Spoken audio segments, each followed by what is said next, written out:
Hello students, myself Shweta and you are watching science world. आज हम पढ़ेंगे कुछ ऐसी बेसिक प्रॉपर्टीज़ जो आपको पता होनी चाहिए अगर आप चैप्टर 2 फ्रैक्शंस एंड डेसिमल्स शुरू करने वाले हैं।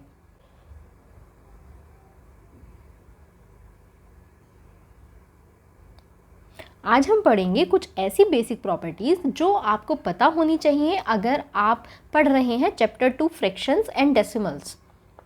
तो शुरू करते हैं अपनी फर्स्ट प्रॉपर्टी से, जो कि है मल्टीप्लिकेटिव इनवर्स। देखिए, लेट कोई फ्रैक्शन हमें गिवन है 3/5 और आपसे बोला गया है कि इसका मल्टीप्लिकेटिव इनवर्स निकालो। तो मल्टीप्लिकेटिव इनवर्स हम कैसे निकालते हैं, मैंने MI लिख दिया शॉर्ट में। तो क्या करते हैं कि डिनोमिनेटर को न्यूमरेटर बना देते हैं और न्यूमरेटर को डिनोमिनेटर बना देते हैं, या कह दीजिए ऐसे फ्लिप कर देते हैं इसको। तो 5 ऊपर चला गया और 3 नीचे आ गया। तो 3/5 का मल्टीप्लिकेटिव इनवर्स क्या हुआ, 5/3। एक और एग्जांपल देखिए। सपोज करिए आपको नंबर माइनस में दे रखा है -3/7 और इसका मल्टीप्लिकेटिव इनवर्स आपको निकालना है। तो इसका मल्टीप्लिकेटिव इनवर्स निकालने के लिए भी आप इसको रेसिप्रोकल ही करेंगे, पलट देंगे इसको। तो 7 ऊपर चला गया और 3 नीचे आ गया। अब ये जो माइनस का साइन है ना, इसे आप इस 3 के पास लगा लो या 7 के पास लगा लो, उससे कोई फ़र्क नहीं पड़ रहा है। चलो मैंने यहीं पर लगा दिया, क्लियर। अब क्योंकि हम ये फ्रैक्शन के रेस्पेक्ट में पढ़ रहे हैं, तो इसका दूसरा जो नाम है वो है रेसिप्रोकल ऑफ अ फ्रैक्शन। ये आपको बुक में इस नाम से भी मिल सकता है, रेसिप्रोकल ऑफ अ फ्रैक्शन। और ऐसा नहीं है कि फ्रैक्शन का ही मल्टीप्लिकेटिव इनवर्स होता है, यहाँ हम फ्रैक्शन का ही रेसिप्रोकल निकालते हैं। होल नंबर के भी रेसिप्रोकल होते हैं। जैसे मैंने आपको एक नंबर दिया 5 और मैंने बोला कि इसका मल्टीप्लिकेटिव इनवर्स निकालो। 5 है, 5 का मल्टीप्लिकेटिव इनवर्स निकालना है। अब इसे अगर हम रेसिप्रोकल करेंगे तो क्या करें, कैसे करें कि न्यूमरेटर कौन सा है, डिनोमिनेटर कौन सा, हमें पता ही नहीं चल रहा है। तो जब अकेला नंबर या बोल दीजिए होल नंबर आपको गिवन है, तो आप इसके डिवाइड में यहाँ डिनोमिनेटर में क्या लगा लेंगे, 1। हमेशा 1 ही लगाते हैं और हमेशा डिनोमिनेटर में लगाते हैं। ऐसा नहीं है कि अगर 5 गिवन है तो आप उसे 1/5 लिख लेंगे, 1 न्यूमरेटर में लगा देंगे, ऐसा नहीं करना है। तो अब मल्टीप्लिकेटिव इनवर्स हमें इसका निकालना है, तो हम क्या करेंगे, इसको रेसिप्रोकल कर देंगे, पलट देंगे। तो कितना आया, 1/5। तो सिंपली हम इसको ऐसे भी समझ सकते हैं कि अगर कोई फ्रैक्शन है जिसको हम A/B की फॉर्म में पढ़ रहे हैं, A क्या है, न्यूमरेटर, और B क्या है, डिनोमिनेटर, और अगर हमें इसका मल्टीप्लिकेटिव इनवर्स निकालना है तो सिंपली क्या कर देंगे, B/A। B बन गया न्यूमरेटर और A बन गया डिनोमिनेटर। लेकिन एक कंडीशन क्या है यहाँ पर कि ना तो A 0 होना चाहिए और ना ही B 0 होना चाहिए। देखिए कैसे, सपोज करिए मैंने आपको बोला कि 0/7 इसका मल्टीप्लिकेटिव इनवर्स निकालो और आपने निकाल के मेरे को बताया 7/0, तो ये गलत हो गया।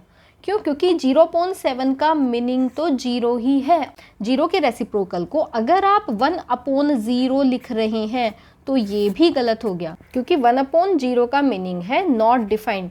कहने का मीनिंग हम इसको डिफाइन ही नहीं कर सकते, क्योंकि 0 से डिवीज़न पॉसिबल नहीं है। इसीलिए ना तो A 0 होना चाहिए और ना ही B 0 होना चाहिए।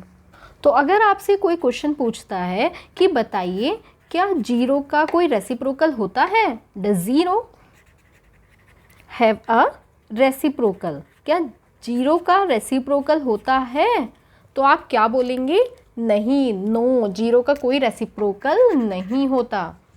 एक और स्पेशल बात बताती हूँ मैं आपको मल्टीप्लिकेटिव इनवर्स की। जैसे मैंने आपसे बोला कि 7/6 का मल्टीप्लिकेटिव इनवर्स निकालो, तो आप मल्टीप्लिकेटिव इनवर्स निकाल के मेरे को क्या बताएंगे, 6/7, क्योंकि हमने इसको पलट दिया, न्यूमरेटर को डिनोमिनेटर बना दिया और डिनोमिनेटर को न्यूमरेटर बना दिया। अब जो नंबर था ओरिजिनल नंबर जिसका आप मल्टीप्लिकेटिव इनवर्स निकाल रहे हैं, और जो मल्टीप्लिकेटिव इनवर्स की वैल्यू आई वो उसकी अगर हम आपस में मल्टीप्लाई करते हैं तो ऑलवेज कितना आता है, 1, -1 भी नहीं आता, 1 ही आएगा। ठीक है। तो देखिए, अगर कोई आपसे इस तरह से बोलता है कि एक नंबर है 5 और इसका मल्टीप्लिकेटिव इनवर्स है 1/-5, तो क्या ये करेक्ट है, क्या ये ट्रू है, तो हम क्या बोलेंगे, नो। कैसे चेक करेंगे कि जो नंबर है वो और जो मल्टीप्लिकेटिव इनवर्स आया उसका, वो उन दोनों की मल्टीप्लाई करिए, कैंसिल हो गया, कितना आया, -1। तो जो ये सॉल्व करके आया वो कितना है, -1। और मैंने आपको बताया कि जब भी आप नंबर और उसके मल्टीप्लिकेटिव इन्वर्स की मल्टीप्लाई करेंगे तो ऑलवेज जो रिजल्ट आएगा वो कितना आएगा, 1 आएगा, माइनस में भी नहीं आएगा। तो अभी ये माइनस में आ रहा है, इसका मतलब 5 का मल्टीप्लिकेटिव इन्वर्स 1/-5 नहीं हो सकता है। क्लियर। अब सेकेंड प्रॉपर्टी जो मैं आपको बताने वाली हूँ वो है operating of. Operating, OF, of. Of का क्या मीनिंग होता है? मैथ्स में जब भी ऑफ आता है इसका मीनिंग ऑलवेज मल्टीप्लाई होता है। तो ऑफ किसको रिप्रेजेंट कर रहा है, मल्टीप्लिकेशन को। तो ऑफ वर्क्स लाइक मल्टीप्लिकेशन।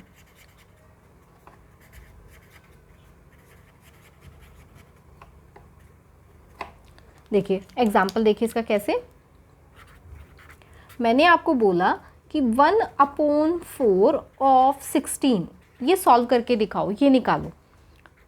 तो 1/4 का 1/4 ऑफ की जगह कितना है, मल्टीप्लाई। और जब भी अकेला नंबर होता है या कह दीजिए एक होल नंबर होता है उसको हम क्या मानते हैं, न्यूमरेटर, और इसके डिनोमिनेटर में क्या लगा लेते हैं, 1।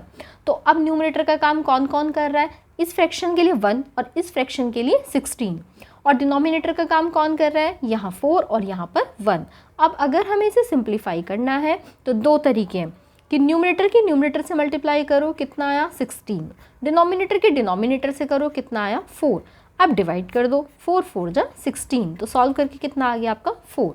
या दूसरा तरीका क्या था कि आप मल्टीप्लाई नहीं करते, डायरेक्ट यहीं पर इसको डिवाइड कर देते, क्योंकि डिनोमिनेटर न्यूमरेटर को डिवाइड कर सकता है और न्यूमरेटर डिनोमिनेटर को डिवाइड कर सकता है। तो जब 4 डिवाइड करेगा 16 को तो कितना आ जाएगा 4। तो ऐसे भी 4 ही आया। चलिए एक और एग्जांपल समझते हैं तो आपको और क्लियर हो जाएगा। मैंने बोला 2/5 ऑफ 25/16 ये सॉल्व करो। तो 2/5 का 2/5 और ऑफ जहाँ पर भी आएगा वहाँ हम क्या लगाएंगे, मल्टीप्लाई। 25 लिखा इधर और ये 16, ऐसे का ऐसे ही लिख दिया। अब डिनोमिनेटर्स न्यूमरेटर को डिवाइड कर सकते हैं और न्यूमरेटर्स डिनोमिनेटर्स को डिवाइड कर सकते हैं। तो 5 से 25 को डिवाइड किया, कितना आया 5, और इस 2 से 16 को डिवाइड किया, कितना आया 8। अब न्यूमरेटर में कौन बच रहा है आपका, ओनली 5, और डिनोमिनेटर में कौन बच रहा है 8। तो इसको ऐसे ही लिख दिया। तो कितना है सॉल्व करके 5/8।